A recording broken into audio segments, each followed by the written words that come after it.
नमस्कार, मेरा नाम है ऋतु रतेवाल और आप हैं अनअकैडमी स्टूडियोज़ प्लसीबो पे। इंडिया का नंबर 1 चैनल है नीट और एम्स की प्रिपरेशन के लिए। मैं यहाँ पूरे साल आपको बायोलॉजी की प्रिपरेशन कराऊंगी, +1 और +2 की प्रिपरेशन दोनों की कोशिश करूँगी कि आपकी बहुत अच्छे से प्रिपरेशन हो जाए। मेरा नाम ऋतु रतेवाल है बेटा, और मैं पिछले 9 सालों से ऑफलाइन और ऑनलाइन इंस्टीट्यूट्स में कोचिंग देते आ रही हूँ बायोलॉजी की। आज तक जितने भी बच्चों को मैंने पढ़ाया, चाहे वो कितना भी सो कॉल्ड नालायक बच्चा है। पहली बात तो नालायक बच्चा कोई होता नहीं है, सिर्फ उन्हें नालायक टीचर्स मिले होते हैं। मोस्टली कुछ रेयरली नालायक बच्चे भी होते हैं। तो जितने भी बच्चों को मैंने आज तक पढ़ाया है, उनमें से एक भी बच्चा ऐसा नहीं है जिसे बायोलॉजी अच्छी ना लगने लग गई हो, जिसका बायोलॉजी फेवरेट सब्जेक्ट ना बन गया हो। ठीक है, तो अगर तुम पूरे साल मेरे लेक्चर्स यहाँ पे लगाते हो बेटा, कॉन्टिन्यूसली मुझे फॉलो करते हो लेक्चर दर लेक्चर, तो तुम्हारी बायोलॉजी इतनी स्ट्रांग हो जाएगी कि तुम्हें लगेगा बायोलॉजी में ऑफलाइन कोचिंग लेना जैसा क्या है, ट्यूशन लेने जैसा क्या है, कुछ भी नहीं। आपको फ्री में यहाँ पे बेटा लेक्चर्स मिलेंगे, आपको कोई पैसा पे नहीं करना। आपको सिर्फ इस चैनल को सब्सक्राइब करना है, इसके लिंक को आगे बच्चों को देना है जो कि 2020 की प्रिपरेशन के लिए बहुत ही सीरियस हैं और उन्हें या तो उनके पास रिसोर्सेज नहीं है बड़ी बड़ी कोचिंग्स ज्वाइन करने के लिए, या वो ऐसी जगहों पे रहते हैं जहाँ पे कोचिंग्स अवेलेबल नहीं है, या जहाँ पे वो पढ़ रहे हैं वहाँ उन्हें समझ में नहीं आ रहा है। किसी की भी आप हेल्प करना चाहते हैं जो कि एक मेडिकल स्टूडेंट है, ठीक है, तो प्लीज़ ये वीडियोज़ आगे शेयर कीजिए। मैं ही नहीं, यहाँ पे केमिस्ट्री और फिजिक्स सबकी क्लासेस चलेंगी बेटा। सबको आपको कंप्लीट कवरेज दिया जाएगा आपके सिलेबस का, +1 और +2 का। यहाँ पे मैं रोज़ 1 घंटे यहाँ पे लाइव आऊँगी 4 से 5। तो अगर आप मुझसे डाउट्स भी पूछना चाहते हैं सेशन के टाइम, तो प्लीज़ 4 से 5 मुझे ज्वाइन कीजिए इस सेशन में। इसके अलावा अनअकैडमी प्लस अपना एक लाइव कोर्स लेके आ रहा है बेटा। उसमें आपको क्या करना है, आपको अनअकैडमी की ऐप डाउनलोड करनी है, आपको नीट वाले सेक्शन पे क्लिक करना है। आपको कुछ ऐसा दिखेगा, आपको वहाँ पे ट्यूटर्स दिखेंगे। जैसे यहाँ तो बेटा कुछ 4-5 ट्यूटर्स आपको पढ़ाएंगे ना, तीनों सब्जेक्ट्स। वहाँ पे आपके पास 20 टीचर्स का पैनल है। वहाँ पे आपको जिसकी क्लास सही लगती है उसकी लगाओ। वो 20 के 20 टीचर्स आपके लिए अवेलेबल हैं। आपको जिसका क्लास लगता है सही, आपको जिससे समझ में आता है, वहाँ उसकी क्लास लगा सकते हो। फिर जिस टीचर के डाउट सेशंस, आपको ऐसा नहीं है कि एक की क्लास लगा ली तो दूसरे का डाउट सेशन नहीं लगा सकते। अगर आपको डाउट क्लियर किसी और करने से ठीक लगता है करना, तो आप वहाँ से कर सकते हो। देन वहाँ पे टेस्ट सीरीज अपलोड होंगी बेटा। तुम जो भी पढ़ रहे हो उसका मॉनिटर तो करना पड़ेगा ना बेटा हमें। तुम्हें समझ में आया कि नहीं आया, तुम नीट में अच्छा कर पाओगे कि नहीं कर पाओगे, तुम्हारी क्वेश्चन प्रैक्टिस हो रही है या नहीं, तो उसके लिए वहाँ पे टेस्ट सीरीज होगी। तो तुम्हें टेस्ट दोगे तो बेटा, जैसे तुम मुझसे पढ़ रहे हो मान लो, तो एटलीस्ट मैं तुम लोगों को बता पाऊंगी कि बेटा ये गलतियां हैं तो इनको सुधार लो, या ये वाला टेस्ट अच्छा था। मैं तुम्हें गाइड कर पाऊंगी, मॉनिटर कर पाऊंगी। तो ये 1-on-1 पर्सनल कोचिंग की तरह हो जाएगा। तुम्हें सिर्फ एक इंटरनेट चाहिए और फ़ोन चाहिए बेटा, ठीक है। अगर तुम ये सब्सक्रिप्शन लेते हो तो ये ऐसा हो जाएगा जैसे कि मैं तुम्हारे घर पर आके पढ़ा रही हूँ तुम्हें, ठीक है। सो बहुत ही पर्सनलाइज्ड अटेंशन होती है वहाँ पर, और बहुत ज़्यादा निगरानी होती है बच्चों के ऊपर कि आप लोग सही से कर रहे हैं या नहीं कर रहे हैं, ठीक है। अगर आप एक कॉम्प्रिहेंसिव तैयारी चाहते हो तो नीट के प्लस सब्सक्रिप्शन के इस पे प्लस सब्सक्रिप्शन लीजिए। ऐप पे आइए, ऐप पे ऐसा पेज खुलेगा। जब आप नीट को क्लिक करेंगे, फिर ये पेमेंट ऑप्शंस आएंगे। आपको पेमेंट ऑप्शन बेटा 1 महीने का है, 3 का है, 6 का है और 12 का है।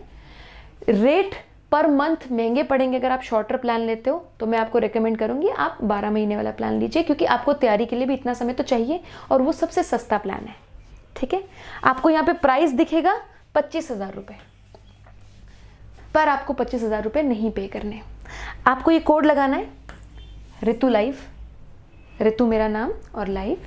ऋतु लाइव लगाते ही ये आपको 22,500 का पड़ने लग जाएगा, 22,500। सो बेटा सिर्फ 22,500 और इंटरनेट के खर्चे पे, इंटरनेट तो तुम्हें लगवाना पड़ेगा, ठीक है, इस खर्चे पे तुम डॉक्टर बन सकते हो अगर तुम सीरियस हो अपनी पढ़ाई को लेकर। तो अगर तुम डेडिकेटेड हो, और अगर नहीं हो तो बेटा अगले कुछ लेक्चर्स में, अभी तो मैं तुम्हें सिलेबस की बात कर रही हूँ, यूट्यूब पे भी मैं तुम्हें गाइड करना शुरू करूँगी कि सब कहते हैं कॉन्सेंट्रेशन बनाओ, कॉन्सेंट्रेशन बनाओ। कोई नहीं सिखाता हमें कंसंट्रेशन कैसे बनाओ। बचपन से सुनते आ रहे हैं हम, बेटा कंसंट्रेशन से नहीं पढ़ते हो, बेटा कंसंट्रेशन नहीं है, बेटा ध्यान लगाओ। मैं सिखाऊंगी तुम लोगों को, मैं समझती हूँ तुम लोग जिस सिचुएशन में हो, तुमसे एक्सपेक्टेशंस बहुत ज़्यादा हैं और तुम्हें कोई एक्चुअली में गाइड नहीं करता कि वो चीज़ करनी कैसे है। तुम्हें कहा जाता नंबर लाओ, ये नहीं बताया जाता कैसे लाओ, ठीक है। तुम टीचर से नहीं भी खुश हो तो भी मतलब पेरेंट्स ज़्यादा हेल्पलेस होते हैं बेचारे। पेरेंट्स भी क्या करें, उन्हें लगता है बेटा इस एरिया में यही अच्छा टीचर है, इसी का ही नाम है तो इसी के पास चले जाओ। मैं समझती हूँ टीचर्स वाली सोल्यूशन तुम्हारा यहाँ से हो जाएगा, 20 टीचर्स का पैनल हो जाएगा। बाकी जो चीज़ें कैसे करनी है, तैयारी कैसे करनी है, मोटिवेशन कैसे लानी है, कंसंट्रेशन कैसे बढ़ानी है, ये मैं अपनी क्लासेस में भी बात करूँगी, यहाँ पे प्लस के सब्सक्रिप्शन में भी बात करूँगी और यूट्यूब पे भी बात करूँगी, ठीक है। यूट्यूब पे थोड़ी कम कर पाऊँगी क्योंकि हमारे पास एक लिमिटेड टाइम होता है। प्लस के सब्सक्रिप्शन पे ज़्यादा कर पाऊँगी। तो प्लस के सब्सक्रिप्शन पे ये है कि अगर जैसे तुम मेरी क्लास लगाते हो तो हर रोज़ 2-4 मिनट तो ये बात होगी ही कि तुम्हारा मेंटल स्टेट कैसा है बेटा, पढ़ने का मन करता है, कंसंट्रेशन नहीं लग रही है, नहीं लग रही तो कैसे लगानी है, ठीक है। सो 22,500 और डिटर्मिनेशन, मेहनत करने की चाहत के साथ तुम डॉक्टर बन सकते हो। सारा एफर्ट कोई भी टीचर नहीं लगा सकता, तुमको एफर्ट लगाना तो पड़ेगा। ध्यान से सुननी पड़ेगी क्लासेस। अगर तुम ध्यान से सुन लोगे तो मैं तुम्हें सब कुछ क्लास में लर्न करा दूंगी, ये मेरी गारंटी है, ठीक है। इससे सस्ता और इससे अच्छा प्लेटफॉर्म अभी तुम्हारे पास अवेलेबल नहीं है बेटा। आओ ज्वाइन करो। ये बिजनेस पर्सपेक्टिव तो है ही है जो कुछ है, इसका सोशल पर्सपेक्टिव कितना स्ट्रांग है। जो बच्चे अब किसी भी आप बड़े इंस्टीट्यूट में जाते हो, आपको कोई 1 लाख 1.5 लाख से नीचे फीस नहीं बोलता। 1-1.5 lakh is very common, okay. And I have taught in those institutes जहाँ पे बच्चों से इतना फीस लेते हैं, ठीक है। एंड फिर भी क्वालिटी नहीं मिल पाती। उससे मतलब आप समझ लो 1/10 तो नहीं, थोड़ा ज़्यादा लगा लो, रेट पे आपको सब कुछ मिल रहा है, ठीक है। ये तो हो गई बात इसकी। अब टॉपिक पे चलते हैं। जस्ट अभी हमने लास्ट क्लास लगाई थी ह्यूमन रेस्पिरेटरी सिस्टम पे। हमने पहली क्लास थी, ये आज दूसरी क्लास है। हमने क्या बात किया था, हमारी बॉडी के जितने भी सेल हैं उन्हें 2 चीज़ चाहिए, ग्लूकोज और ऑक्सीजन। ग्लूकोज को ऑक्सीजन के साथ यूज़ करके, ग्लूकोज को ऑक्सीजन के साथ लगाकर सेल्स क्या बनाएंगे, एटीपी बनाएंगे। एटीपी से ही सेल जिंदा है। एटीपी क्या है, एक केमिकल फॉर्म है एनर्जी का, बेसिकली एनर्जी है, एनर्जी के छोटे छोटे पैकेट्स हैं एटीपी। सो सेल के पास जब तक एटीपी है तब तक सेल जिंदा रहेगा। एटीपी बनाने के लिए क्या चीज़ चाहिए थी, 2, ग्लूकोज और O2। ग्लूकोज कहाँ से आता है, ब्लड से। ब्लड से सेल्स में आता है। ब्लड में कहाँ से आता है, पिछली बार बात की थी, डाइजेस्टिव सिस्टम से। डाइजेस्टिव सिस्टम में स्टार्च डाइजेस्ट होता है, ग्लूकोज बनता है, ग्लूकोज ब्लड में आता है, फिर सेल्स में आता है। याद आया? अभी अगर तुमने पिछला लेक्चर लगाया, कोई बात नहीं लगाया तो यहाँ पे सुन लो। हमारा डाइजेस्टिव सिस्टम ब्लड में ग्लूकोज डालता है, ठीक है। डाइजेस्टिव सिस्टम के पास ग्लूकोज कहाँ से आता है, जो तुम खाना खाते हो उसमें ग्लूकोज होता है, ठीक है। वो एब्जॉर्ब होके ब्लड में चला जाता है, ब्लड से सेल्स में चला जाता है। ऑक्सीजन जो सेल्स को चाहिए वो भी ब्लड से आएगी। ब्लड में कहाँ से आएगी, एयर से आएगी। एयर में ऑक्सीजन है 21%। एयर की ऑक्सीजन मतलब एयर पूरी की पूरी एंटर करेगी रेस्पिरेटरी सिस्टम में, लंग्स में जाएगी, लंग्स में O2 पहुंच जाएगी, लंग्स से ब्लड में चली जाएगी, ठीक है। यहां पे मैंने कहा था एक वेस्ट गैस प्रोड्यूस होती है, कौन सी, किसी भी चीज को बर्न करोगे, ऑक्सीजन के साथ किसी चीज को मिलाना, ऑक्सीडाइज करना किसी चीज को, बर्निंग है। अगर मैं एक पीस ऑफ पेपर लेती हूँ, इसमें आग जला दूं तो वो भी ऑक्सीडेशन ही है, तभी तो कहते हैं जलने के लिए O2 जरूरी है। याद रखो, कोई भी बर्निंग है उसके लिए O2 जरूरी है, ठीक है। बर्निंग का एंड रिजल्ट CO2 तो निकलता ही है हमेशा, तो बॉडी में भी CO2 बनती है, तो ये CO2 ब्लड में जाती है, फिर ये CO2 लंग्स में जाती है, फिर लंग्स से CO2 सांस के थ्रू बाहर निकलती है। दैट मीन्स तुम्हारे रेस्पिरेटरी सिस्टम का काम क्या है, ऑक्सीजन को ब्लड तक पहुंचाना और CO2 जो बनी है उसको बॉडी से बाहर निकाल देना। इतनी बात हमारी पिछले लेक्चर में हो गई थी। फिर हमने रेस्पिरेटरी, ये हो गया ना बेटा। जिन्होंने पिछला लेक्चर नहीं लगाया तो कोई बात नहीं, स्क्रीनशॉट लो बेटा इसका जल्दी से, डन। फिर हमने रेस्पिरेटरी सिस्टम के स्ट्रक्चर्स की बात की थी, याद है? चलो अभी लेवल करेंगे यहाँ से, तुम लोग मेरे साथ रिवाइज करोगे, ठीक है? पहले वाले छेद को क्या कहते हैं? नाक वाले छेद को एक्सटर्नल नेयर्स या फिर नॉस्ट्रल।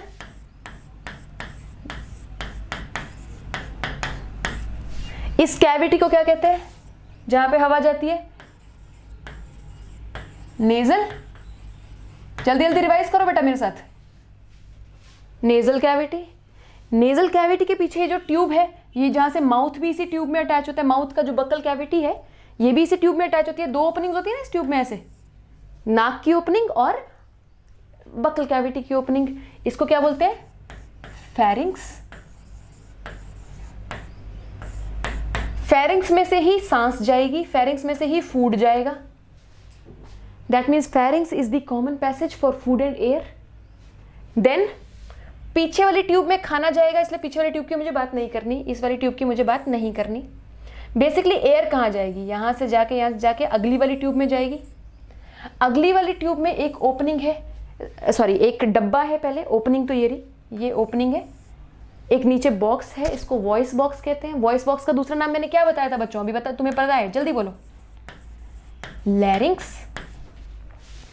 लैरिंक्स के नीचे एक ट्यूब है, ट्यूब का नाम क्या है? ट्रैकिया। बात हुई थी ना? विंड पाइप भी बोलते हैं इसको। विंड पाइप नीचे इस कैविटी में घुस जाती है। बॉडी अंदर से खाली है, तुम्हें ये बात पता है, ड्रम की तरह खाली है। और उस कैविटी को क्या बोलते हैं? बॉडी कैविटी को क्या बोलते हैं? सीलोम बोलते हैं। सीलोम में लिक्विड भरा हुआ है, पानी भरा हुआ है ना? उस पानी के बीच में ऑर्गन्स तैर रहे हैं, आराम से झूल रहे हैं, ठीक है? तो ये बॉडी कैविटी स्टार्ट हो गई है, इसमें यहाँ पे लिक्विड भरा हुआ है, इसमें लंग्स तैर रहे हैं, लंग्स तैर रहे हैं। इस कैविटी को क्या बोलेंगे? Thoracic cavity. याद है ना? बॉडी कैविटी को, ऊपर वाले पार्ट को थोरैसिक कैविटी कहते हैं। ये थोरैसिक कैविटी यहाँ पे खत्म हो जाती है, एक मसल का बैंड आता है यहाँ पे ऐसे। ये कैविटी नीचे भी है, लेकिन यहाँ पे समझ रहे हो ना?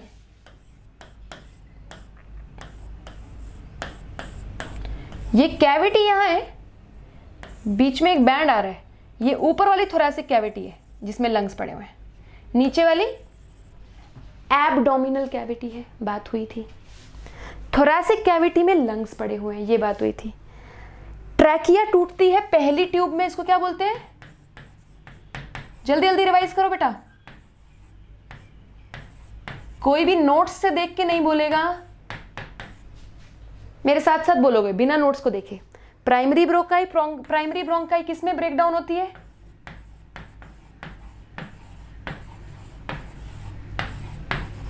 Secondary bronchi.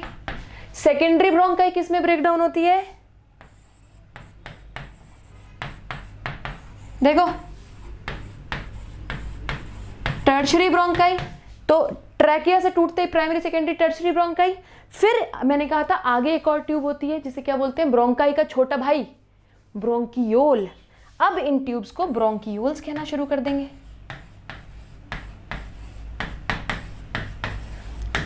अब इसके नीचे वाली सारी ट्यूब को ब्रोंकियोल्स कहेंगे। प्राइमरी, सेकेंडरी, टर्शरी ब्रोंकाई के बाद सारी ट्यूब्स ब्रोंकियोल्स हैं। पहले वाली ब्रोंकियोल्स को क्या कहेंगे? Initial bronchioles. इनिशियल का मतलब शुरुआत में। आखिरी वाली ब्रोंकियोल्स को क्या कहेंगे? Terminal bronchioles. टर्मिनल ब्रोंकियोल्स मतलब एंडेड में जो टर्मिनल है, ठीक है? टर्मिनल ब्रोंकियोल्स के ऊपर अल्टीमेटली ये गुब्बारे जैसे स्ट्रक्चर लगे होंगे जिनको क्या कहेंगे? एल्वियोलाई। एल्वियोलाई की ये जो डक्ट है जिससे ये जुड़े हुए हैं, इसको क्या कहेंगे? Alveolar duct. यही बात हुई थी ना, इतनी बात हो गई थी। चलो अब अपने को थोड़ा थोड़ा आगे समझना है। अच्छा, रिंग्स, ये जो मैंने ऐसे बनाए हैं, ये कौन सी कार्टिलेज के रिंग्स बताए थे मैंने? ट्रैकिया एक ट्यूब है, जैसे मान लो ये ट्रैकिया है। अब देखो इसके ऊपर ऐसे रिंग्स बने हुए हैं, रिंग्स बने हुए हैं। वैसे ही रिंग्स ट्रैकिया के ऊपर बने होते हैं। ये रिंग्स किसके हैं? पिछली क्लास में बताया था, हायालीन कार्टिलेज के रिंग्स हैं। हायालीन कार्टिलेज। कार्टिलेज एक टिश्यू होता है बोन की तरह, टेंशन लेने की जरूरत नहीं है क्या है, वो अगले लेक्चर्स में पढ़ाऊंगी। हायालिन कार्टिलेज के रिंग्स हैं, ऐसे जा रहे हैं, रिंग्स जाई जा रहे हैं। प्राइमरी ब्रोंकस में भी हैं, सेकेंडरी ब्रोंकस में भी हैं, टर्शरी ब्रोंकस में भी हैं, देन इनिशियल ब्रोंक्यूल्स में भी है। ब्रोंक्यूल्स तक ये रिंग्स जाएंगे। पर्पस क्या था इनका? जो पैसेज है, हवा का जो पैसेज है, एयर का जो पैसेज है, उसको ओपन अप रखना, खुला रखना, ताकि एयर इजीली निकल सके और इजीली जा सके। ठीक है। अल्टीमेटली एयर यहां से घुस घुसा के एल्वियोलाई में पहुंच जाती है। एल्वियोलाई में एयर पहुंचती है। अब मैं इस एल्वियोलाई को यहां पे बड़ा बना रही हूं। क्या होता है एल्वियोलाई से?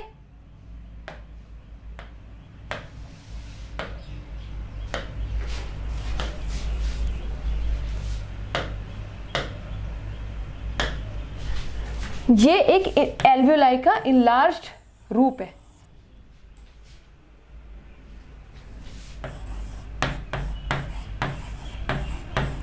एल्वियोलस बोल दूं, सिंगुलर है, एल्वियोलाई प्लूरल है। इसके आसपास ब्लड वेसल्स चिपकी होती हैं। ये एक बल्ब की तरह होता है। मान लो ये एल्वियोलस है, इसके ऊपर ब्लड वेसल्स ऐसे चिपकी होती हैं, क्योंकि ब्लड वेसल्स को इससे क्या छीनना है? ऑक्सीजन छीननी है। तो यहां पे ऐसे ब्लड वेसल्स लगी होती हैं। इस ब्लड वेसल को क्या कहूंगी मैं? जो ऑक्सीजन को गेन करेगी। कोई भी चीज का अगर एक्सचेंज होना है, ब्लड वेसल्स 3 प्रकार की हैं, आर्टरी, वेन और कैपिलरी। आर्टरी और वेन से कभी एक्सचेंज नहीं होता चीजों का। किससे एक्सचेंज होता है? कैपिलरी से एक्सचेंज होता है, क्योंकि कैपिलरी सबसे पतली होती है, इजीली चीजें उसकी वॉल को तोड़ के आगे निकल जाती है। बाहर तोड़ के तो नहीं, छेद होते हैं वॉल में, तो इजीली निकल जाती है।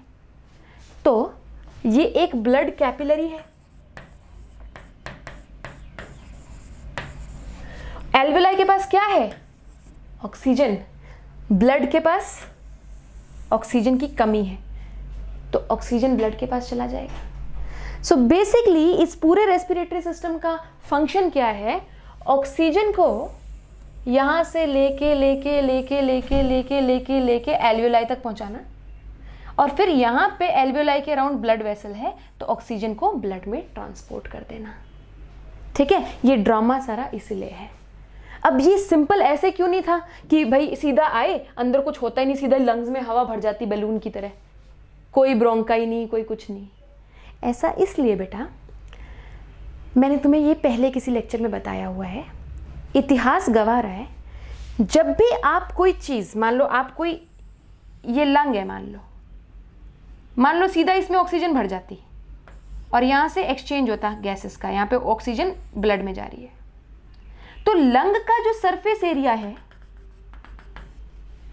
वो इतना ज़्यादा नहीं है कि अच्छी तरीके से ऑक्सीजन का ट्रांसफ़र हो सके।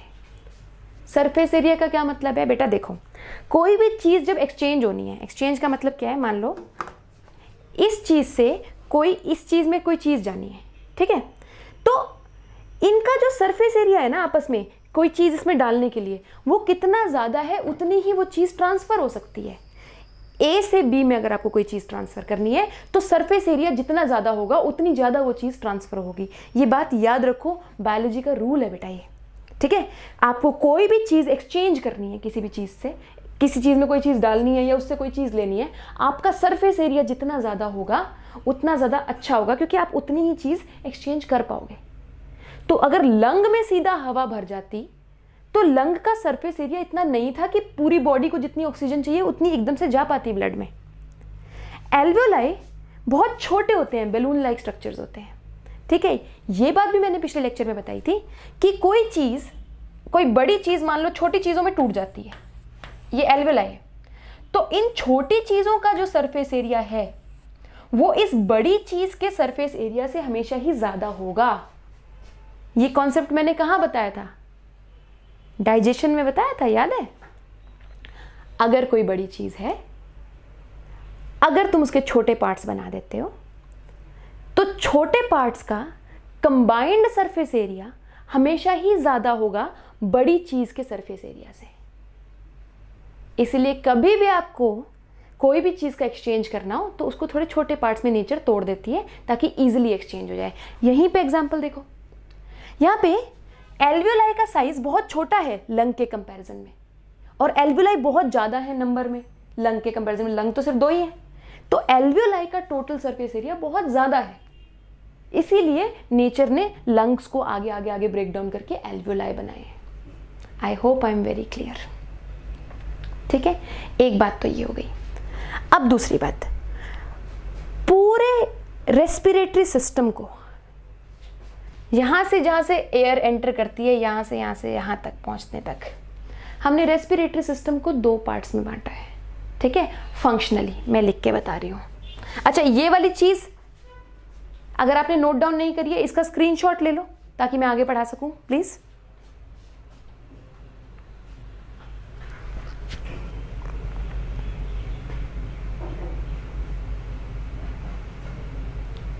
डन बेटा, हो गया है। चलो अब मैं ये वाला रब कर रही हूँ।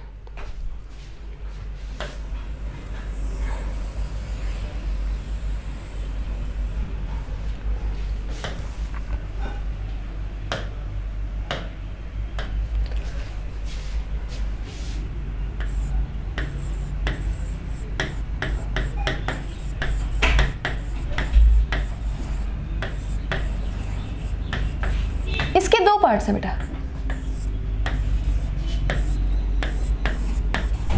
कंडक्टिंग पार्ट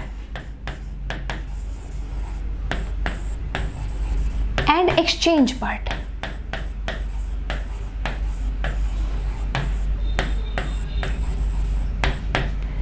देखो, नाम से ही बहुत कुछ क्लियर हो रहा है।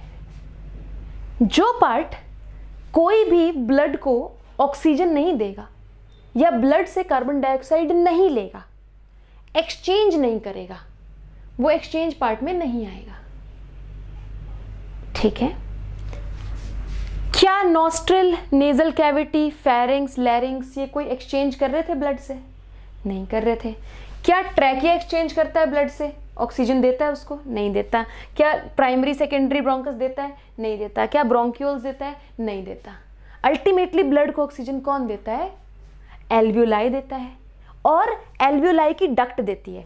मैंने बताया था ना, ये एल्वियोलाई है, ये डक्ट जिससे एल्वियोलाई जुड़ा हुआ है इसको बोलते हैं alveolar duct.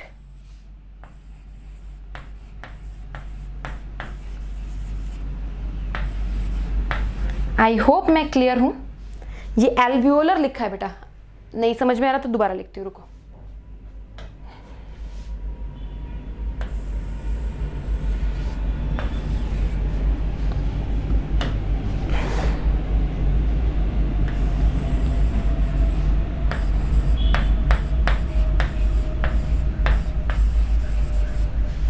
Alveolar duct.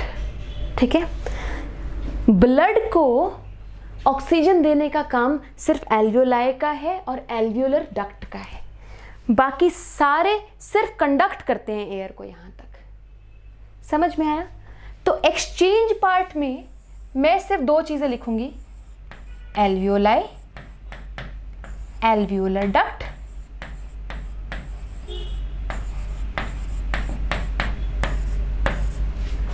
Conducting part में जो सिर्फ बाहर एटमॉस्फेयर से मेरी बॉडी में कंडक्ट कर रहा है, सिर्फ मेरी बॉडी में लेके जा रहा है, वो पार्ट कंडक्टिंग पार्ट हो गया।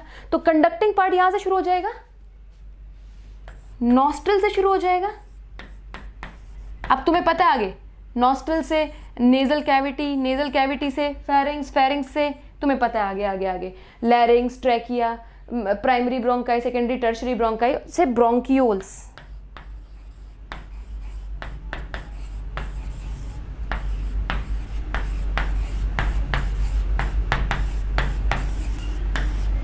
टर्मिनल ब्रोंक्यूल्स तक सारा का सारा कंडक्टिंग पार्ट है। कुछ नहीं है, बहुत इजी बात बताई है मैंने बेटा अभी, कोई बात नहीं, अगर नहीं समझ में आई तो सुनो। जितना मेरा रेस्पिरेटरी पैसेज है नाक से लेकर एल्वियोलाई तक, नाक से एयर घुसती है, एल्वियोलाई तक जाती है, एल्वियोलाई के बाद तो फिर ब्लड में ही चली जाती है ऑक्सीजन, है ना। तो यहाँ से लेके यहाँ तक एल्वियोलाई तक जो ब्लड को ऑक्सीजन देने का काम है, एक्सचेंज करने का काम है, एक्सचेंज मतलब देना या लेना कोई चीज़, ठीक है। तो ब्लड को ऑक्सीजन जो देने का काम है वो एल्वियोलाई करता है या एल्वियोलाई की डक्ट करती है, इसीलिए वो एक्सचेंज पार्ट में आता है। बाकी नाक से लेके अंदर यहाँ फेरिंग्स, फिर लैरिंग्स, फिर ट्रैकिया, फिर देन ब्रोंकाई, ब्रोंक्यूल्स, ये से ट्रांसपोर्ट करने का काम कर रही है ना, तो उसको ट्रांसपोर्टिंग पार्ट या कंडक्टिंग पार्ट कहते हैं। क्लियर है? इजी बात है। एक बात तो हमें ये समझनी है, समझ ली। एक और बात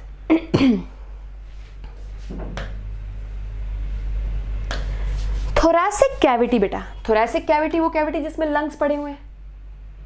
मैंने कहा यहाँ पे फ्लूइड होता है, ये बात बिल्कुल सही है। अब तुम एक इमेजिन करो, ये एक ड्रम है, ड्रम के अंदर लंग्स पड़े हैं। ये ड्रम इंटरनल साइड से एक वेलवेट से लाइंड है, किसी भी वेलवेट से या किसी भी चीज से ऐसे लाइंड है,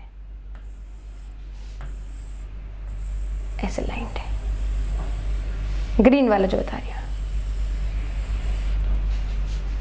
थोड़ा और बड़ा कर लेते हैं इसे।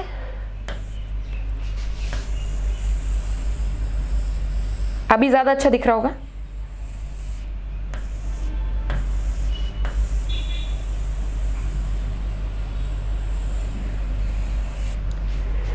ऐसे लाइंड है, लेकिन ये लाइनिंग लंग्स के ऊपर नहीं लगी हुई है, लंग्स के ऊपर एक और लाइनिंग लगी हुई है।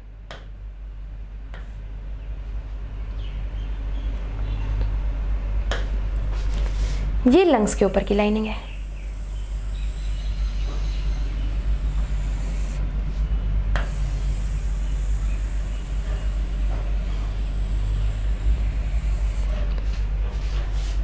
Am I clear in the diagram? Thoracic cavity के अंदर वाली साइड, ये जो ड्रम है जिसके अंदर तुम्हारे लंग्स रखे हुए हैं, इस ड्रम के अंदर वाली साइड एक लाइनिंग है और लंग्स के ऊपर एक लाइनिंग है। इस लाइनिंग को प्लूरा कहते हैं। प्लूरा, जैसे लिवर के, याद है तुम्हें डाइजेस्टिव सिस्टम में मैंने बात की थी, लिवर की कवरिंग को क्या कहते हैं? होनहार बच्चों तुम्हें याद है, कोई बात नहीं, सोचो। लिवर को जब निकालते हैं तो लिवर चमकता होता है, शाइन मारता होता है, ऐसे है नहीं असली में, लेकिन हमने लर्न किया था ऐसे। ग्लिसन्स कैप्सूल बोला था वहां पे, तो लिवर की कवरिंग को ग्लिसन्स कैप्सूल कहते हैं। वैसे ही लंग की कवरिंग को प्लूरा कहते हैं। और ये याद रखना है, ये क्वेश्चन आ चुका है पेपर में, इसमें मुझे ईयर याद नहीं है, बट प्री मेडिकल एग्जाम का क्वेश्चन आ चुका है ये, ठीक है, स्कूल एग्जाम्स में आ जाता है, ठीक है। प्लूरा कहते हैं। अब प्लूरा की दो लेयर्स हैं, एक लेयर जो लंग्स के ऊपर लगी हुई है और एक लेयर जो थोरैसिक कैविटी के अंदर लगी हुई है ना। इसको बोलते हैं,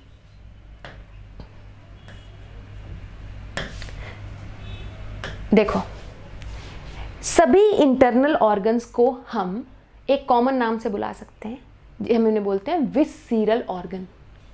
विससीरल ऑर्गन का मतलब है जो इंटरनल ऑर्गन है, बॉडी के अंदर वाला ऑर्गन है, ठीक है। लंग्स भी विससीरल ऑर्गन है, स्टमक भी विससीरल ऑर्गन है, इंटेस्टाइन भी विससीरल ऑर्गन है, किडनी भी विससीरल ऑर्गन है, ठीक है।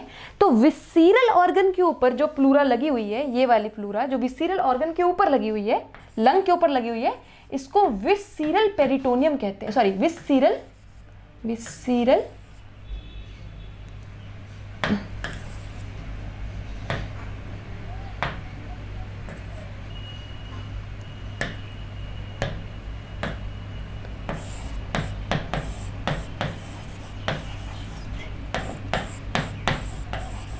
प्लूरा कहते हैं।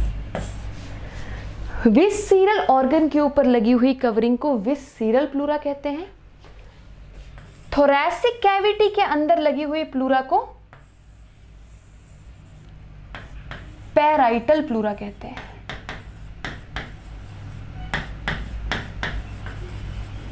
ये टर्म तुम बहुत बार पढ़ोगे, पैराइटल, चिंता मत करो, आदत हो जाएगी पैराइटल की, ठीक है। क्या बात करी है मैंने?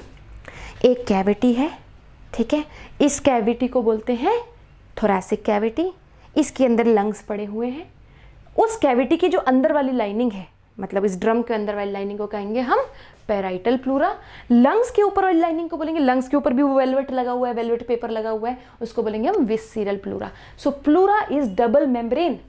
प्लूरा की दो मेम्ब्रेन है, एक मेम्ब्रेन ये मेम्ब्रेन है, एक मेम्ब्रेन ये मेम्ब्रेन है, और इन दोनों के मेम्ब्रेन्स के बीच में पानी भरा होता है। पानी तो एग्जैक्टली नहीं, लिक्विड भरा होता है, ठीक है। यहां पे बीच में, यहां पे फ्लूइड भरा हुआ है, ये फ्लूइड लंग्स को सभी तरीके से कवर कर रहा है, सभी साइड से कवर कर रहा है ऐसे। उस डायग्राम में नहीं समझ में आ रहा तो यहां पे देखो, ये जो स्पेस बचा है बीच में विसीरल और पेराइटल प्लूरा के बीच में बेटा, यहां पे ये लिक्विड से भरा हुआ है।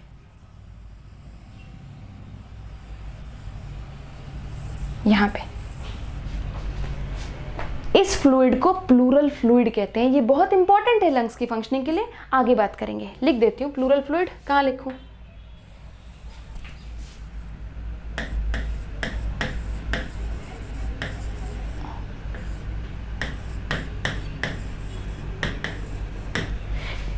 लंग्स का डायग्राम मैं तुम्हें दोबारा से बना के बता दूंगी, इसका एक बार फोटो खींच लो, ठीक है? फिर लंग्स के बारे में दोबारा से बात करते हैं।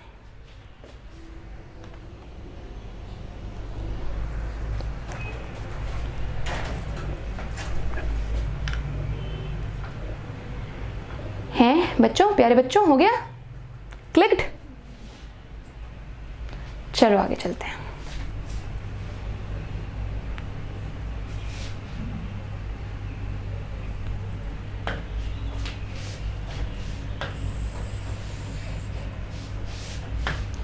अभी मैंने क्या बोला है? एक कैविटी है जिसको थोरैसिक कैविटी कहते हैं।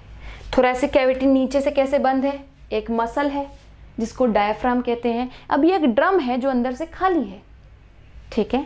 इसमें क्या पड़े हुए हैं? लंग्स पड़े हुए हैं। लंग्स ऑफ कोर्स यहां से, ठीक है? नाउ यहां पे अंदर की साइड एक कवरिंग है ऐसे, जो कि इस कैविटी के अंदर की कवरिंग है। कैविटी को अंदर से लाइन किया हुआ है। इसका नाम मैंने क्या बताया अभी? जल्दी बोलो, अभी अभी बताया।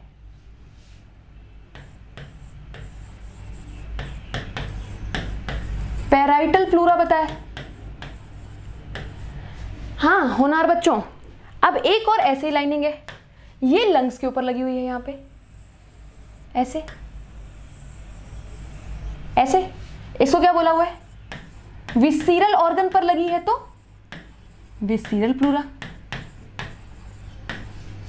पेराइटल और विसीरल के बीच में फ्लूइड है, यहां पे ये फ्लूइड भरा हुआ है।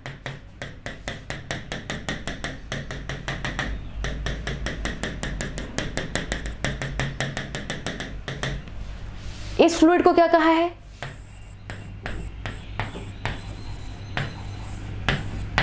Pleural fluid. आई होप अब मैं क्लियर हूं, ठीक है? ये बात याद रखनी है, लंग्स की डबल मेम्ब्रेन कवरिंग है जिसे प्लूरा कहते हैं और इसके बीच में प्लूरल फ्लूइड भरा होता है। ये अब इसका screenshot low, it's an important diagram.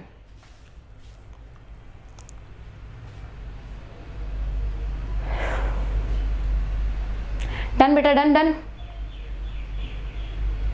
Good good. चलो ये वाली बात हो गई। अब बस लंग्स के बारे में एक लास्ट बात करनी है हमें, ठीक है? लंग्स एक कंप्लीट स्ट्रक्चर नहीं होता, हर लंग टुकड़ों में बना हुआ है, ठीक है? हर लंग के पीसेस हैं, पीसेस मिला के एक पूरा लंग बना होता है। जैसे कि ये वाले लंग के कौन सा हो गया? ये राइट लंग है या लेफ्ट लंग है? मान लो ये मेरा लंग है, देखो तुम उस बंदे का लंग स्टडी कर रहे हो जो तुम्हारी साइड फेस करके खड़ा हुआ है अभी, तो ये वाला लंग मेरा कौन सा हुआ? राइट लंग हो गया। This is my right lung.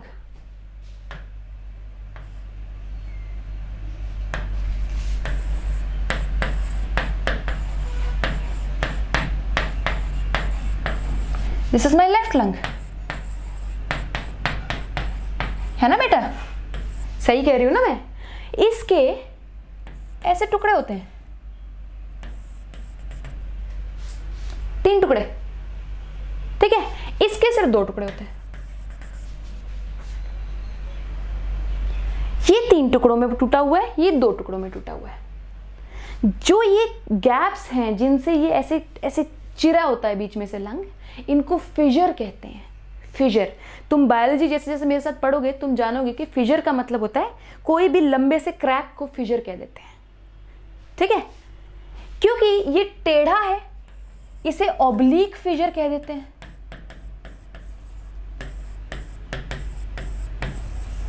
और ये हॉरिजॉन्टल है, इसे हॉरिजॉन्टल फिजर कह देते हैं।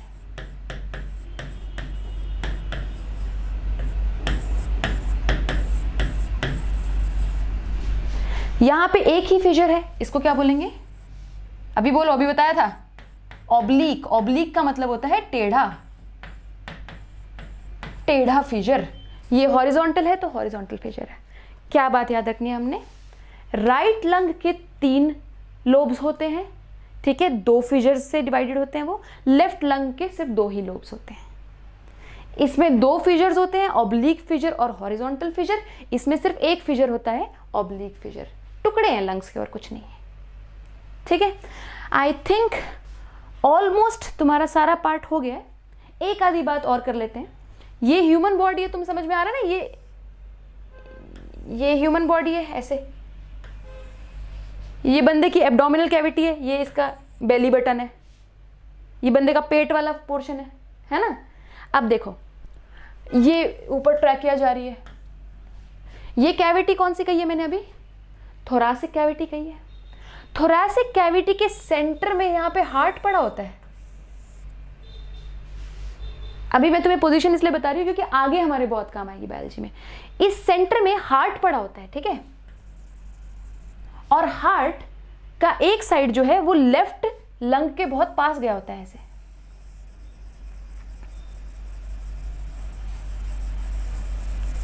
ठीक है। तो हार्ट ऑलमोस्ट सेंटर में होता है, उसकी जो चोंच होती है वो लेफ्ट साइड में घुसी होती है, इसीलिए हम कहते हैं लेफ्ट हार्ट, जो हार्ट है वो लेफ्ट साइड में प्रेजेंट है, दोनों लंग्स के बीच में पड़ा होता है, ठीक है।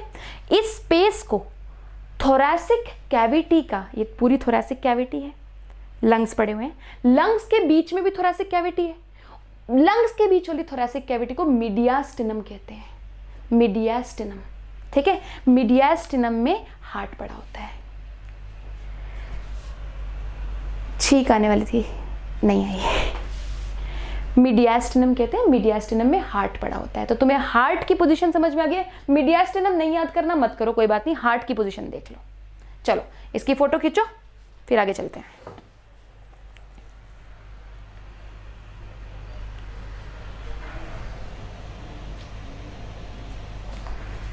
डन?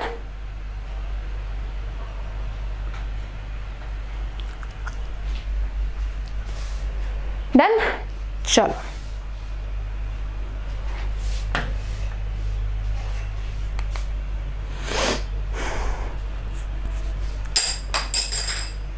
एक मिनट बेटा।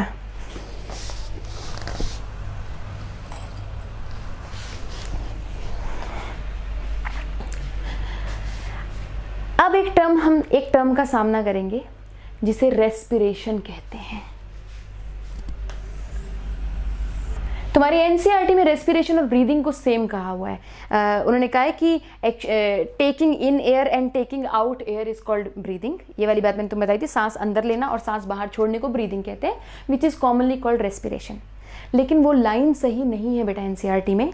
रेस्पिरेशन, फिर एनसीईआरटी आगे ही अपनी बात को कॉन्ट्राडिक्ट कर देती है, आगे जाके कहती है रेस्पिरेशन हैज फॉलोइंग स्टेप्स। सो वो वाली बात सही है। रेस्पिरेशन के बड़े सारे स्टेप होते हैं, रेस्पिरेशन बड़े सारे स्टेप वाला प्रोसीजर होता है। आज मैं सिर्फ तुम्हें स्टेप्स लिखवाऊंगी, ये स्टेप्स मैं तुम्हें अगली वीडियो में समझाऊंगी, ठीक है। स्टेप्स लिख लो, इनको एक बार देख लो, फिर तुम्हें याद रहेगा। रेस्पिरेशन का पहला स्टेप होता है ब्रीदिंग।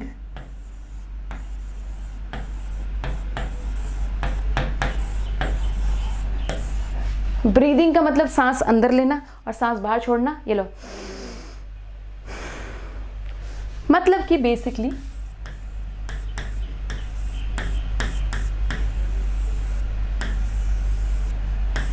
ऑक्सीजन को यहां पे एल्वियोलाई पड़ा है, एल्वियोलाई तक लाना, ठीक है, ये ब्रीदिंग है। देन ब्लड में ऑक्सीजन डालना, ये ब्रीदिंग नहीं है। ब्लड से CO2 लेना, ये भी ब्रीदिंग नहीं है। ब्रीदिंग क्या है? सिंपली यहां से यहां तक ऑक्सीजन को लेके आना, यहां से बाहर CO2 को छोड़ना। लंग्स में ऑक्सीजन रिच एयर को लेके आना, लंग्स से CO2 रिच एयर को बाहर छोड़ देना, ये ब्रीदिंग है, ठीक है। पहला स्टेप इसका ब्रीदिंग होता है। सेकंड स्टेप अभी लिख लो, कोई बात नहीं, ये नहीं समझ में आएगा, नेक्स्ट वीडियो में समझा रही हूं मैं, चिंता मत करो। इंटरनल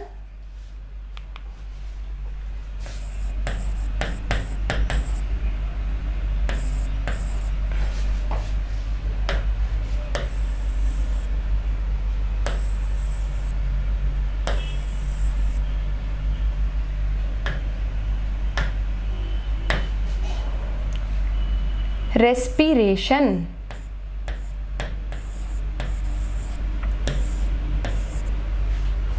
मैंने इंटरनल रेस्पिरेशन लिखा है, शायद स्पेलिंग इतनी क्लियर नहीं है, दोबारा लिख देती हूं।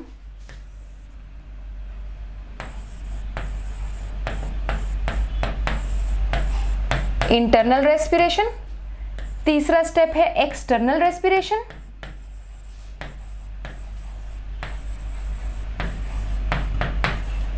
और चौथा स्टेप है सेलुलर रेस्पिरेशन।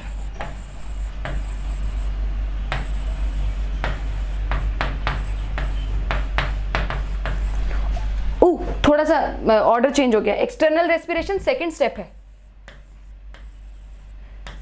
ये थर्ड स्टेप है, कोई बात नहीं, अभी के लिए इसकी फोटो खींच लो, कुछ नहीं है। मैंने ये अभी तक कहा है, रेस्पिरेशन के 4 स्टेप्स हैं, breathing, external respiration, internal respiration और सेलुलर रेस्पिरेशन। कोई बात नहीं, अभी ये नहीं समझ में आ रहा, कोई बात नहीं, नेक्स्ट वीडियो में बात करेंगे हम लोग। क्या बोला है मैंने, ब्रीदिंग के 4 स्टेप्स हैं, सॉरी रेस्पिरेशन के 4 स्टेप्स हैं, breathing, then external respiration second step, third step internal respiration और फोर्थ सेलुलर रेस्पिरेशन। रेस्पिरेशन को अगली वीडियो में डिस्कस करते हैं हम लोग, ठीक है। Bye bye. अगर सब्सक्रिप्शन लेने जा रहे हो तो ऋतु लाइव कोड जरूर यूज करना बेटा, 10% का ऑफ है, ठीक है। चलो, I will see you again, thank you.